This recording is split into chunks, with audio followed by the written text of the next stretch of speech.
Holy cow, what a way to start a show. I was looking for a screwdriver and then I got caught up in something else. I'm sorry. So sorry. I'm Skip Alzheimer and I apologize for showing you a silent 16mm film that didn't have a soundtrack and then going to get a screwdriver. It's always, every day is a challenge at AV Geeks for different reasons. One of them is trying to rehouse a cassette that was in a flood, to rehouse the reels in another shell of a tape that was being thrown away. And you notice that they're different sizes, so that's what my brain is caught up in instead of being present with you, which I should be. We watch old 16mm films here at the AV Geeks 16mm lunch. And sometimes we have lunch, and sometimes we get distracted. And so thank you for tuning in and staying with us. I'm going to look in the comments and say, where's Skip at? Skip? Skip? Hello, Skip? Here's a film, What Plants Need to Grow. This is in conjunction with spring that's happening and all of the pollen that is covering every square inch of the outside and the inner coating of my nasal cavity. Enjoy.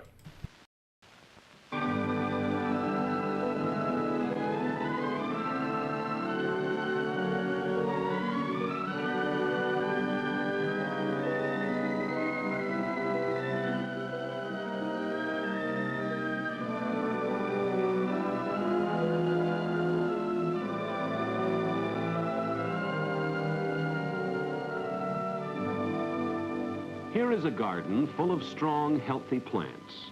These plants have had all the things they need to grow well. Do you know the things green plants must have to become as strong and healthy as the plants we see here? First of all, plants must have water. You can give them water with sprinklers, or you can water them with the fine spray from a hose. But the best way for plants to get water is from the rain. Rain falls on the leaves and drips off onto the ground. The water soaks into the soil and the roots carry the water to the other parts of the plant. You can do an experiment to show how important water is to a plant. Fill 2 pots with dry soil and plant seeds in each one. Now water 1 pot, but leave the other one dry. Look at the pots each day, and water the one labeled wet if it begins to get dry. Now we shall speed up the moving pictures so we can see the plants grow. They do not really grow this fast. Here we are a week after planting the seeds. You can see that only the seeds in moist soil are growing. Now perhaps you would like to give some water to the seeds in the pot with dry soil. What do you suppose will happen? Try it and find out. You might also experiment with some plants that are older, such as these tomato plants. The plant on the left has been watered every day or two. The one on the right has not been watered for nearly a week. It has almost stopped growing. We shall speed up the pictures again to see in a short time what really takes longer to happen. The plant that didn't get any water is beginning to wilt. Now it looks as though it is dying. Let's give the wilted plant some water and see what happens.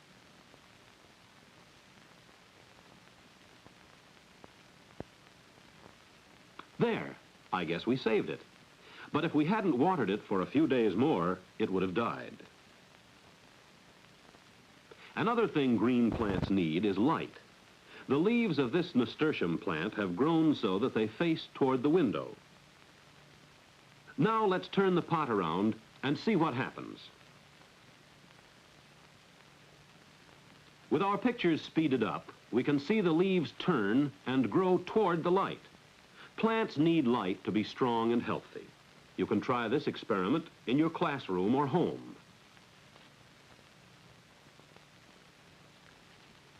Here is another experiment you can do to show that plants must have light. Plant an onion bulb in each pot and water them both.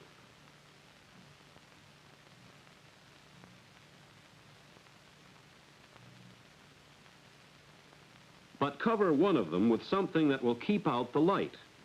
Now, one bulb will get light through the glass, but the other will be in the dark. Look at the bulbs a few days later. See how strong and green the lighted plant is, and how fast it is growing. The plant that had no light is yellow and unhealthy looking. In this garden plot, half of the plants have been shaded. Now, let's remove the slat frame to see the plants that grew in the shade. The shaded plants are very small. If we dig up the roots of a shaded potato plant, we find only very small potatoes or no potatoes at all. Here is a potato from a plant that had full sunlight.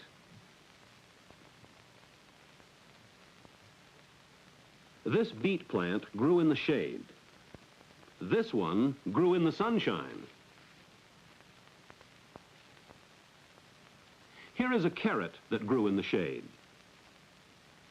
But this one was not shaded. You can see that most green plants must have some sunlight. Do you know what this man is doing? He is spreading fertilizer on his lawn. Fertilizer improves the growth and color of the grass. This man is putting fertilizer around his rose bushes. His plants will grow big and strong, and he will have many roses on the bushes. There are minerals in fertilizer. Plants need these minerals to make good growth. These tomato plants are growing in white sand. There are hardly any of the minerals that the plants need. Even though the plants are watered, they grow poorly and may die. Now let's mix some mineral fertilizer in water and see what it does for one of the plants growing in sand. Be sure to follow directions carefully because you might give the plants too much fertilizer. Too much fertilizer may harm the plants. Now we'll add mineral fertilizer to one of the plants growing in sand, but only water to the other one. Watch them for a week or two and see which plant gets larger and healthier looking. Perhaps your plants will finally look as different as these do. Can you tell what fertilizer did for the one plant? Farmers often use mineral fertilizers on their fields. If plants do not grow well, the soil may not have enough of the right kinds of minerals. When it rains, the fertilizer goes down to the roots. The roots carry the minerals to other parts of the plant. This man is spreading manure on his fields. Dead plants and animal waste add many things that plants need for good growth. Besides water, light, and minerals, plants must have air. In each of these tin cans, we have a small tomato plant. One can has holes punched in it to let in the air.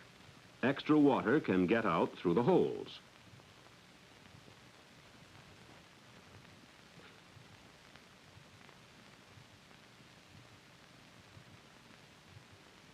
When we water the soil in both cans, we can see how water stands in the can with no holes. Standing water keeps out most of the air. The roots of some kinds of plants can grow underwater, others cannot. A tomato plant soon stops growing when its roots are covered with water, and it gets little or no air. Here are some plant roots growing in a glass-faced box. There is air in between the bits of soil. When we pour on water, the spaces in the soil fill up. The air goes away. Now the roots stop growing. The plants get sick and may die.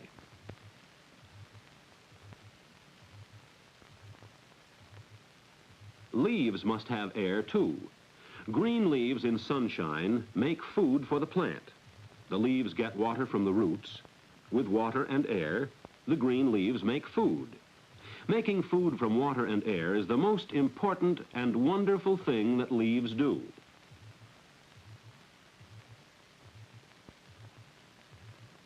One more thing plants need to grow: warmth. Many kinds of plants die in winter. But trees and shrubs do not die. They only stop growing. Some of them keep their green leaves all winter. We call them evergreens. This spruce tree is an evergreen. Other trees and shrubs lose their leaves in autumn. They may look dead, but tiny new leaves are hidden in the buds. When spring comes, the buds swell, and when it gets warm enough, they begin to open. By speeding up the moving pictures, we can see the new leaves coming from this maple tree bud.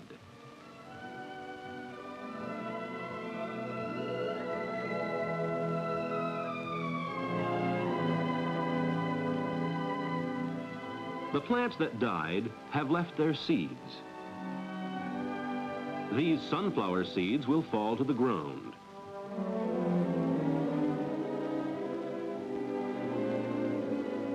Now the seeds grow into new plants.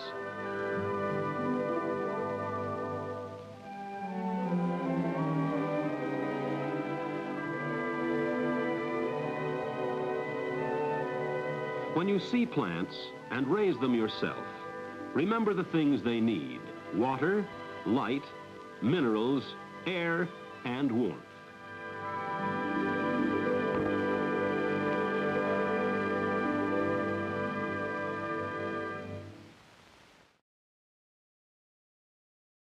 Brill, but that will do.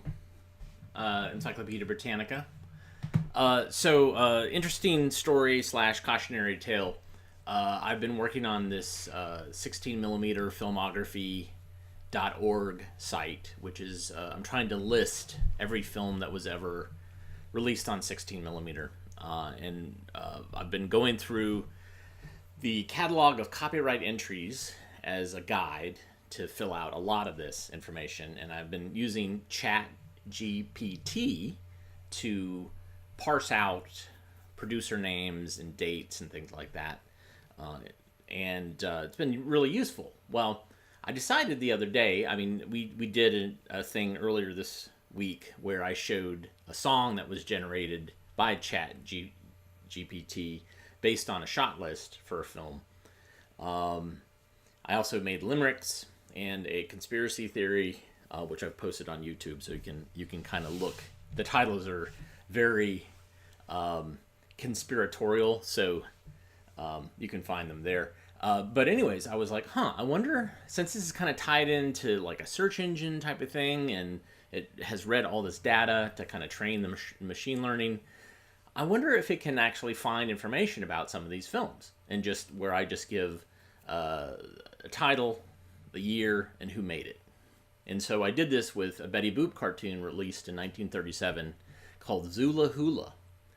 And so it immediately brought back this result, and I was like, oh, this is awesome. And this is what it said. In this short film, Betty Boop is on vacation in Hawaii, where she meets a native girl named Zula who teaches her how to hula dance. Betty Boop and Zula then perform a hula dance together, which attracts the attention of a group of young sailors who join in on the fun. However, trouble arises when a jealous sailor tries to sabotage the performance, but Betty Boop and Zula manage to outsmart him and continue their dance. The film features catchy music and a vibrant animation typical of Betty Boop cartoons of the era. And I was like, wow, that's amazing. It just like listed the whole plot. This is like a really amazing tool, and it did it like in a couple of seconds. So I found Zula Hula online, and I was like, well, it can't be that exact. So let me watch it and see what it is and how close it got. It is a complete and utter fabrication. It is the only thing they got right was the information I fed it, which was the title of the cartoon is Zula Hula. It features Betty Boop, and it was made in 1937 by Paramount Pictures. Everything else in that description is completely fabricated. Betty Boop does not go on vacation to Hawaii. She does not meet a native girl named Zula. There are no There's no hula dancing. There are no sailors. And I was like, oh, well, maybe I could show this cartoon as an example so you can kind of see.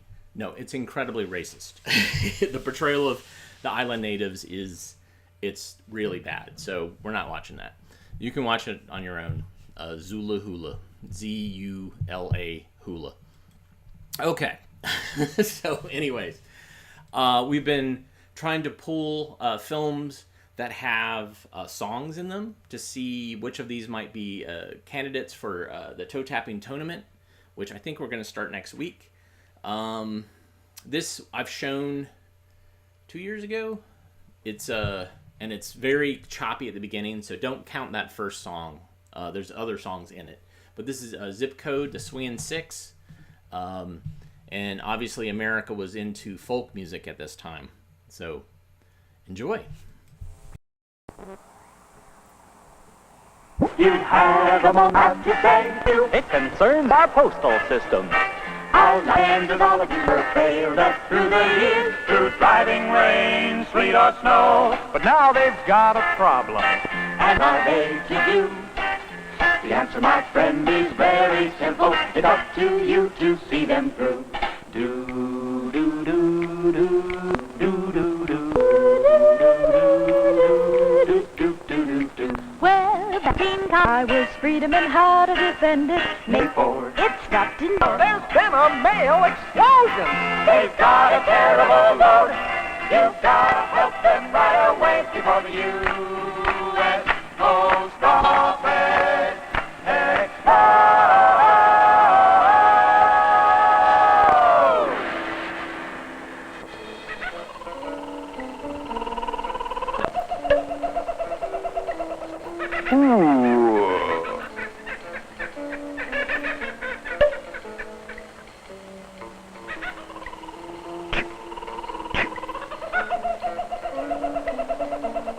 It wasn't so long ago that communication was a simple act. But the range of the human voice is limited. So, man's ingenuity found ways to bridge distance. He invented writing. And typographical errors. To carry messages across vast distances, man developed roads, highways, turnpikes, bunions, calluses, and a rare assortment of aching limbs. Yes, up until recently, communication remained a simple act.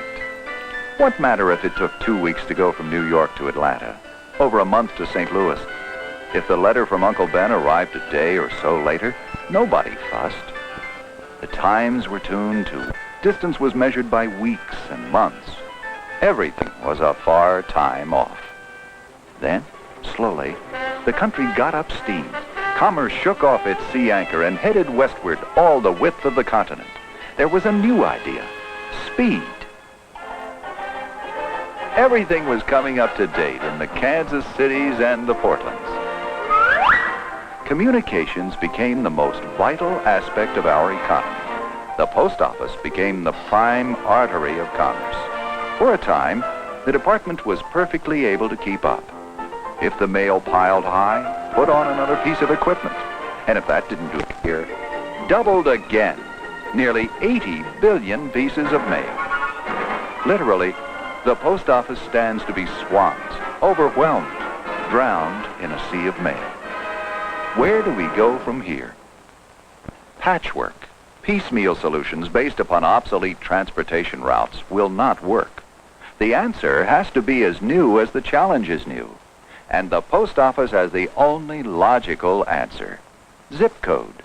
Mail distribution via the straight line. Always the shortest distance between two distant points. Zip code.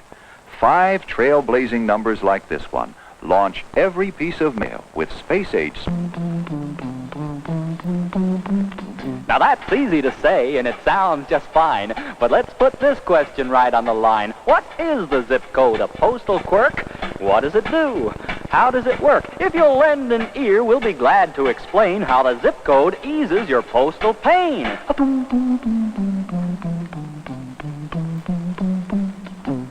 first digit tells in which part of the nation your letter will find its destination. Since the country's divided into 10 big sections, each with a number to establish direction, before your letter has even departed, we've already got it started.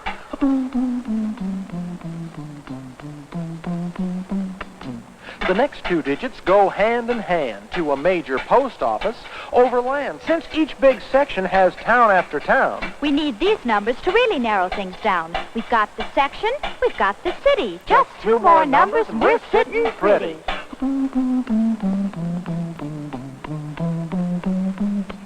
These last 2 digits are really specific. they're your local post office number. Terrific! What a system. As you can plainly see, just 5 little numbers, quick as can be. But if you have a question or you have a doubt, if you're still not sure what the whole thing's about, just always remember, zip code defined Means city to city in one straight line. But don't take it from us. Don't take it from me. Try it yourself. You'll see. It's a better deal than you get from any other post office department. Yes, zip code is a better deal. Moving the mail in one straight line, straight as an arrow. The time? Before zip code. A boy, a girl, a Valentine. There was a boy In New York City, by Frisco Bay, He sent a card to say he loved her to say he cared. that special way. His letters zigged and zagged along the way. His lonely letter lagged day after day. And lonely hours Just to me, what he would say but when his words were finally spoken, all her love had gone astray on a sad, sad Valentine's Day.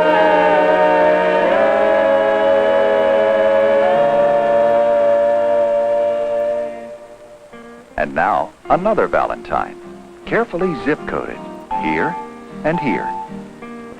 A different girl. Still far away by Frisco Bay, but the same boy, a little older and a little wiser. his letter flew Across the country, in just one day. it reached her hand. In just one day, She knew the answer the happiest girl in all the land.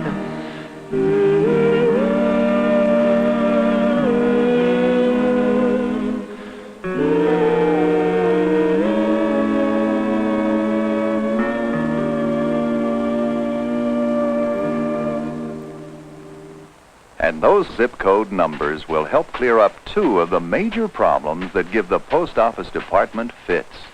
Seen? The dead letter office. Have you ever asked yourself this question? Why do postal clerks get indigestion? There are many reasons. I won't bother to list them. It's all the stamp glue we take into our systems. I guess that's as logical as a man could get. But that's not the reason for their stomach upset. It's from trying to read the American hand, illegibly written throughout the land. This letter will prove exactly what we've said. The name of the city simply can't be read. Oakdale. Oakfield. Oakhurst. Oak Park. Oakwood. Tuscaloosa. Tuscaloosa. Tuscaloosa. Now, you see, if the writing's no good, this letter might as well be carved out of wood. And if you think bad handwriting is only hard on your eyes, just try this problem on for size. I got a letter here for somebody from Springfield. Springfield? I I'm from Springfield, Massachusetts, and I'm telling you, pal, there's no place I'd rather be. I'm from Springfield, Pennsylvania, and there's been a mistake. This letter is apparently for me. I'm from Springfield, Arizona, and I want you to know I've been waiting for this letter since a weekend ago. Oh, what good does it do to send a letter my way when I'm from Springfield, USA? I have looked into this problem, and I'm telling you, boys, you're angry and you have a right to be. There are very many cities with identical names, and Springfield is not the least of these. There are 24 Springfields causing postal delays, and they're all abbreviated with a two-letter phrase. Oh, what good does it do to send a letter my way when I'm from Springfield, USA? There's a Springfield R and a Springfield O. Springfield Flaw and a Springfield Mo. A Springfield Ill and a Springfield Id. A Springfield Tie and a Springfield Sid. There's a Springfield Nib and a Springfield Jaw. There's a Springfield Nidge and a Springfield Pa. There's a Springfield Or and 11 more if you really feel like keeping score. Oh, what good does it do to send a letter my way when I'm from Springfield, Massachusetts, Pennsylvania, Arizona, Springfield, USA? Zip code is bringing the mail explosion under control. It is as up-to-date as the computer, as timely as the fantastic zip code scanner, electronically reading zip codes and sorting the mail. It is a success. But to make zip code work, you must use it. Remember, only you can put zip in your postal system. Ladies and gentlemen, the Postmaster General of the United States, the Honorable Lawrence F. O'Brien. One way we can measure the success of our zip code program is by the number of foreign countries who send us their postal specialists to study our system and to determine how much of it is adaptable for their own purposes. They come because of a simple fact. Zip code works. For the post office, all who use mails, private citizens. To get any zip code numbers you may need, including your own, just call your local post office. Keep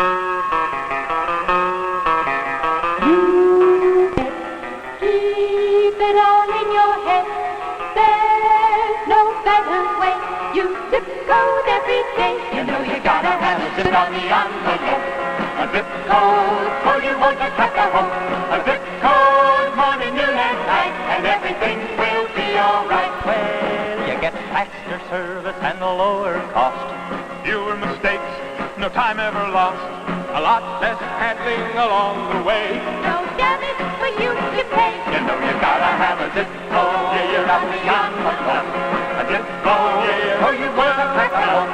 A zip code, yeah, morning, noon, and night, and everything will be alright. Well, meet a fella called Mr. Zip. What he can do for you will really make you flip. So if you have any further postal demands, we're gonna leave you in his hands. You know you gotta have a zip code. Yeah, you gotta have a zip code. Yeah, oh, you will have a zip code.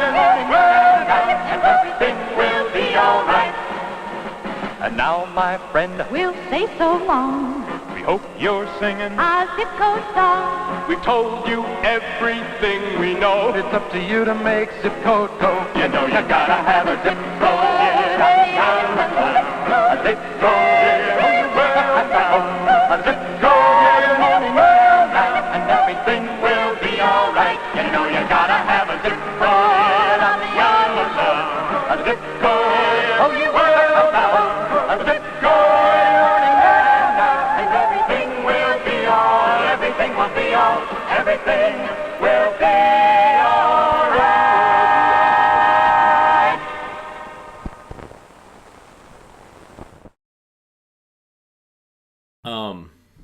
Yes, somebody in the comments. Your tax dollars at work. Yes. Although post office is kind of a weird situation with taxes, but that is definitely of a time. And it seems like in the comments, people really like the song about Springfield. But if there's other ones that you liked in there, please write them in the comments. So I'll go through and see which one I want to pull out. Let's what time is it? Yeah. Let's learn about God's Garden. Enjoy.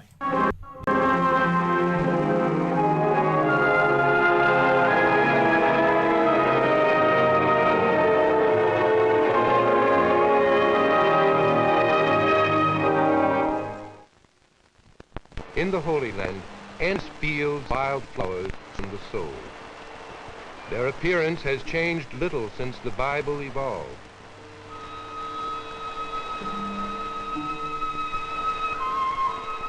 Seas of yellow chrysanthemums, daisies, and mustard, punctuated by Persian buttercups, covered ancient Israel as they do today. The flowers, vegetables, plants, and trees of the sacred land, like the people, are direct descendants of those living during biblical times.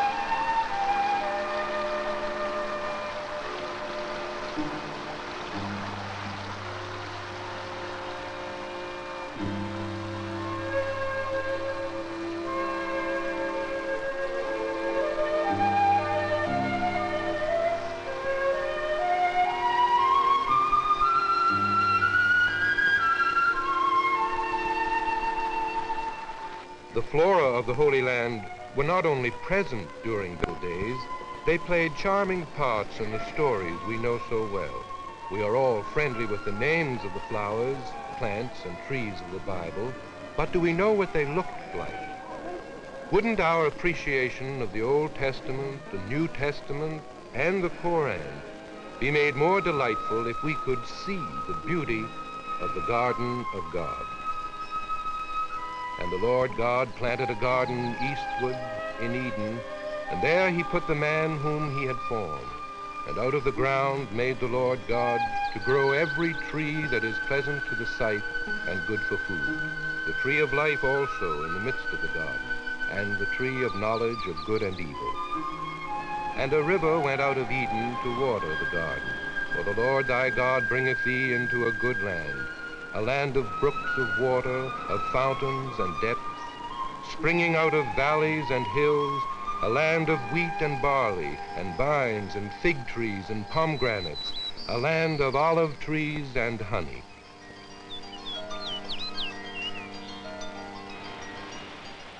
And they came to Elim, where were 12 wells of water, and 70 palm trees, and they encamped there by the waters.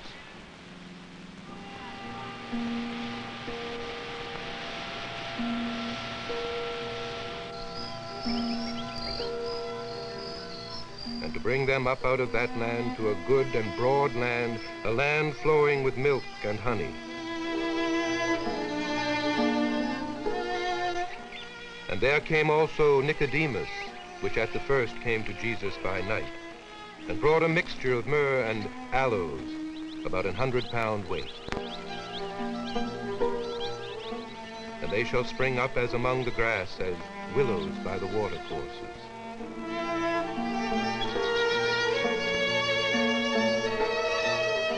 My beloved is gone down into his garden, to the beds of spices, to feed in the gardens, and to gather lilies.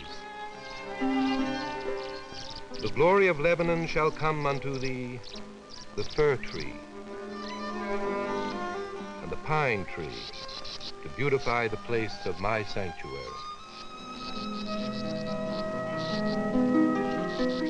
All flesh is like grass, and all its glory like the flower of grass. The grass withers, and the flower falls, but the word of the Lord abides forever. Then Judas, which had betrayed him, when he saw that he was condemned, repented himself, and brought again the 30 pieces of silver. And he cast down the pieces of silver in the temple, and departed, and went and hanged himself. And the flax and the barley was smitten, for the barley was in the ear.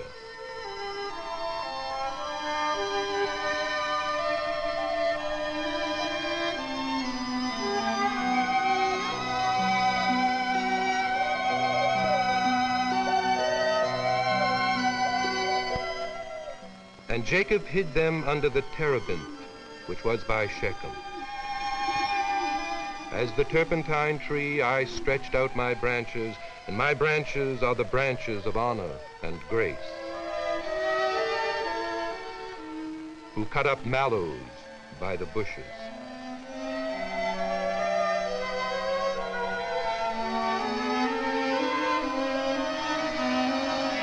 And when she could no longer hide him, she took him an ark of bulrushes and daubed it with slime and with pitch and put the child therein.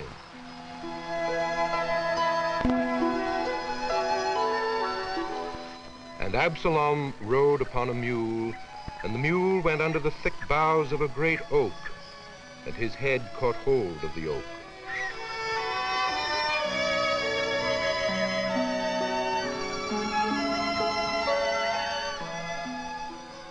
They swear falsely, they make covenants, thus judgment springeth up as hemlock in the furrows of the field.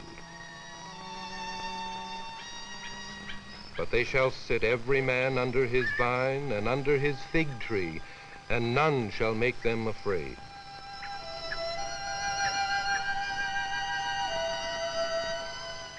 A company of Ishmaelites came from Gilead with their camels, bearing myrrh, going to carry it down into Egypt. And Jacob took him rods of green poplar and came upon them over against the mulberry trees. Another parable he put forth unto them, saying, the kingdom of heaven is like to a grain of mustard seed.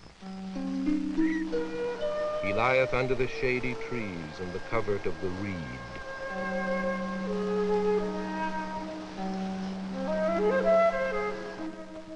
For their vine is the vine of Sodom, and of the field of Gomorrah. Their grapes are the grapes of gall. Their clusters are bitter.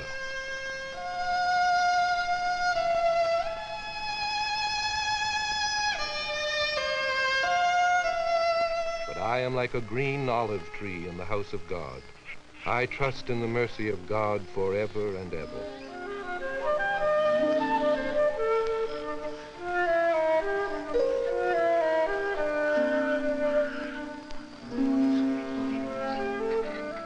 And the fourth part of a cab of dove's dung for 5 pieces of silver.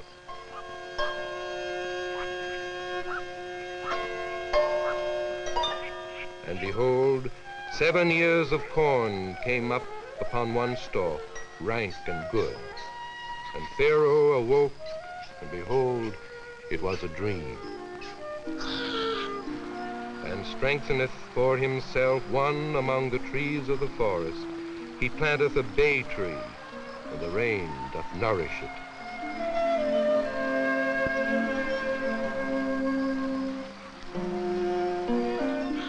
And thorns shall come up in her palaces, and nettles in the fortresses thereof, and it shall be an habitation of dragons and a court for owls. And the Lord God prepared a gourd, and made it to come up over Jonah, that it might be a shadow over his head, to deliver him from his grief. So Jonah was exceeding glad of the gourd.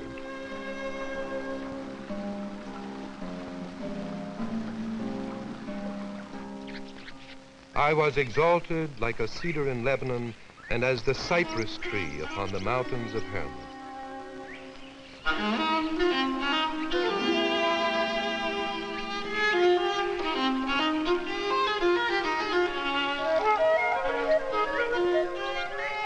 They will live amid thornless shrubs and rows of acacias, in their everlasting shade by the side of running water.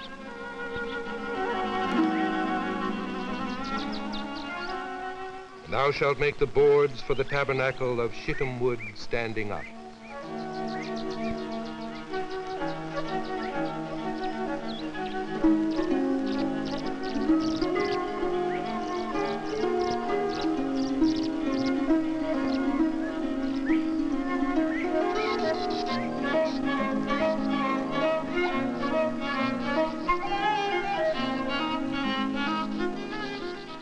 Put in your sickle and gather the clusters of the vine of the earth, for its grapes are ripe.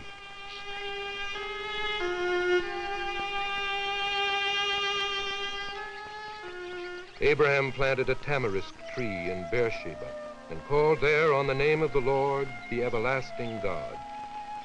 And prepare ye manna and offer upon the altar of the Lord our God. They gave him vinegar to drink, mixed with gall, and when he tasted thereof, he would not drink.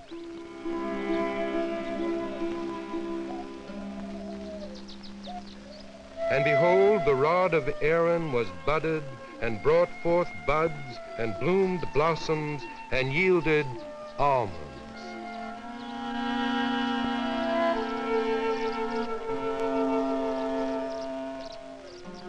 Now John wore a garment of camel's hair, and his food was locusts and wild honey. And he would fain have filled his belly with the husks that the swine did eat, and no man gave unto him. And the woman took the two men, and hid them with the stalks of flax, which she had laid in order upon the roof.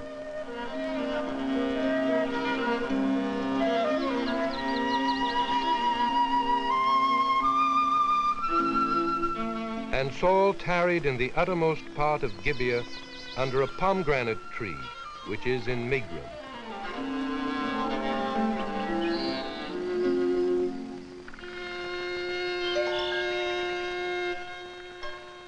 But he himself went a day's journey into the wilderness, and came and sat down under a broom tree, and he asked that he might die.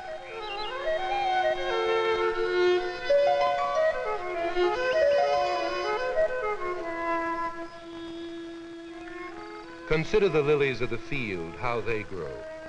They toil not, neither do they spin. And yet I say unto you that even Solomon in all his glory was not arrayed like one of these. And I yielded a pleasant odor like sweet storax.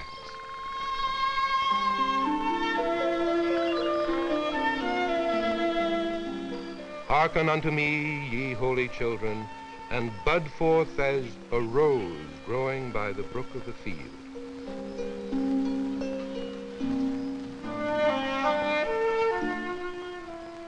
Then Jacob took fresh rods of plane and peeled white streaks in them.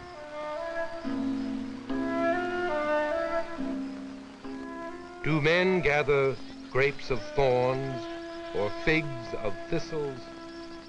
So every sound tree bears good fruit. And he made the candlestick of pure gold. Of beaten wort made he the candlestick.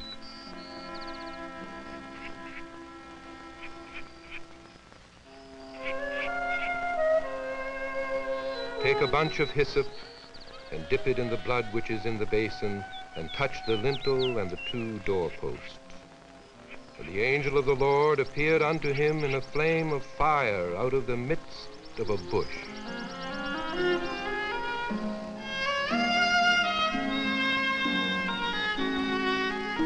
There are many other memorable plants not mentioned by name, but very much a part of biblical period life. Solomon's lily, the doom palm, wild orchids, water lilies, cyclamen, pear trees,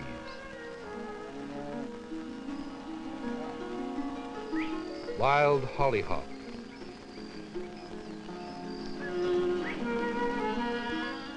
fennel, still more wildflowers that sparkle in the desert, across the hills, upon the mountains, and at the waters.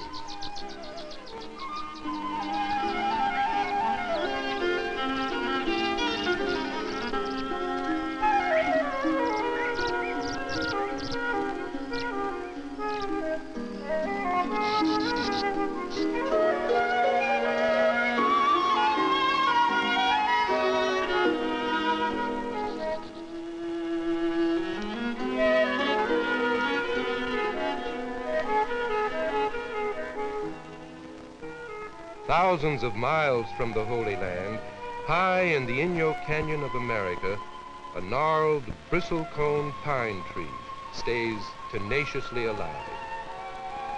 It was 1,000 years old when Moses led his people out of Egypt.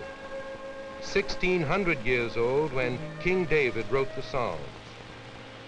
2,600 years old when Jesus walked in Galilee. The venerable tree should live another 2,000 years. For his garden, God has created flowers that bloom and perish in a week, and trees that span all of history. Is it any wonder so many people find God in their gardens?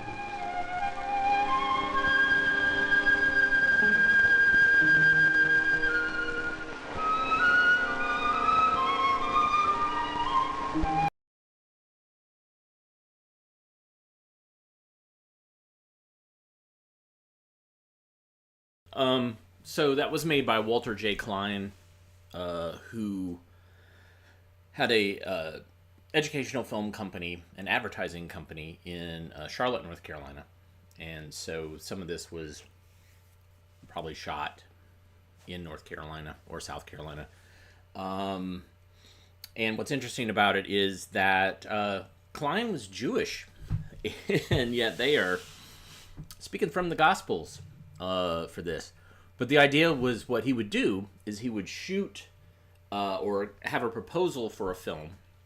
He would shop it around to potential sponsors who would pay for the film, and then it would be shown on television or be distributed to schools or churches, and then there'd be this advertising kind of like mention. I didn't catch the advertising in that, but that's what that is. And yes, it was not made for kids, not made really to kind of fold new Christians into the fold.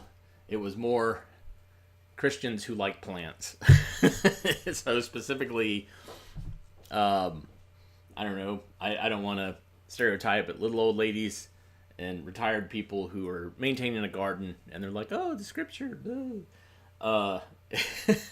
So, and somebody actually was so bored by it that they invoked Wonder Cat. I'm not going to show Wonder Cat today. I do have more Wonder Cats. I don't have them handy, but we can bring them out.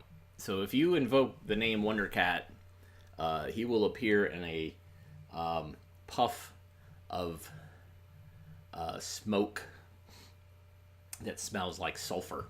All right, so one last little snip. This is a snippet, and I have shown a lot from the film Magnificent Major of the song Books Are for Burning, but there's other songs in there too. And this one is really good. This features a very young Tisha Campbell, and is just phenomenal. I don't have a name for this, so maybe we can come up with a name for it. But here's just that. All right, it's from Magnificent Major, and I consider this a toe-tapping tournament candidate. You tell me if that's what you think. Enjoy. I don't want to have to read the book. Why should I read The Wizard of Oz? I already saw the movie. Did you ever think you might have a good time reading it? A good time? Reading? You've been hanging around this school too long. Anyway, I sure know I have.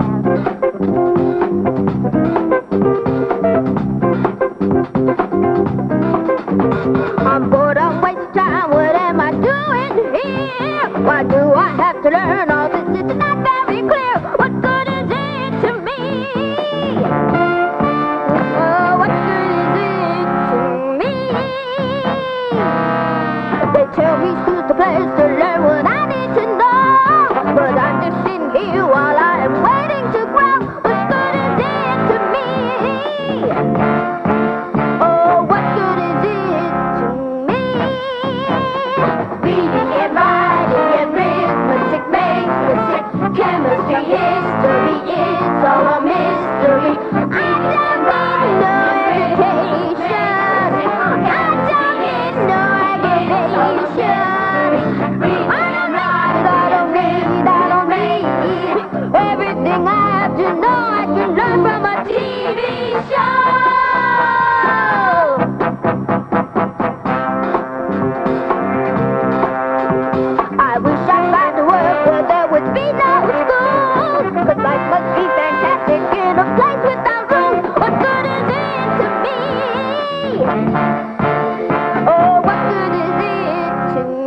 So after that, she goes into the future where books are outlawed, and the Grand Poloni rules everything.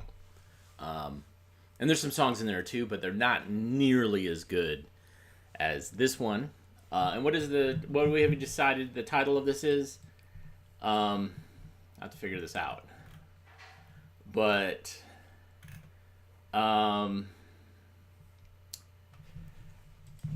yes. So anyways, is that a toe tapping tournament candidate? Let me know. I think it is, but I'm more interested in what you guys think. And the idea is we'll do a bracketed competition starting next week and try to figure that out. I can't believe, Nathan, you donated $10 to have a day of Wonder Cat. You know, if we did this as a fundraising thing, what we would do is we would start off by showing Wonder Cats, and then we would take pledges to stop showing Wonder Cats. We could have a bidding war to see who wins, who loves Wonder Cat enough to outbid those that hate Wonder Cat, or you'll just probably tune out and watch some other YouTube video. Thanks for tuning in today. I appreciate sharing these things with you and us thinking about these films and the context of them, and that's why we do what we do. I mean, it's true. I heart films, and I'm happy that you do too. Maybe you'll have a mug that has that on it. I don't know. But if you like what you saw, hit the like button, hit the thumbs up button, hit the super thanks button. You can also watch other YouTube videos that we have, which have advertising on them, which are annoying because they tend to, well, for me at least, they're very targeted. And I'm like, man, I just looked that up on my phone. My phone is a spy. But that spine gives me a couple of pennies every time you watch one of those. So, I don't know, how important is it? Anyways, you can also go to ko-fi.com/avgeeks or patreon.com/avgeeks to contribute.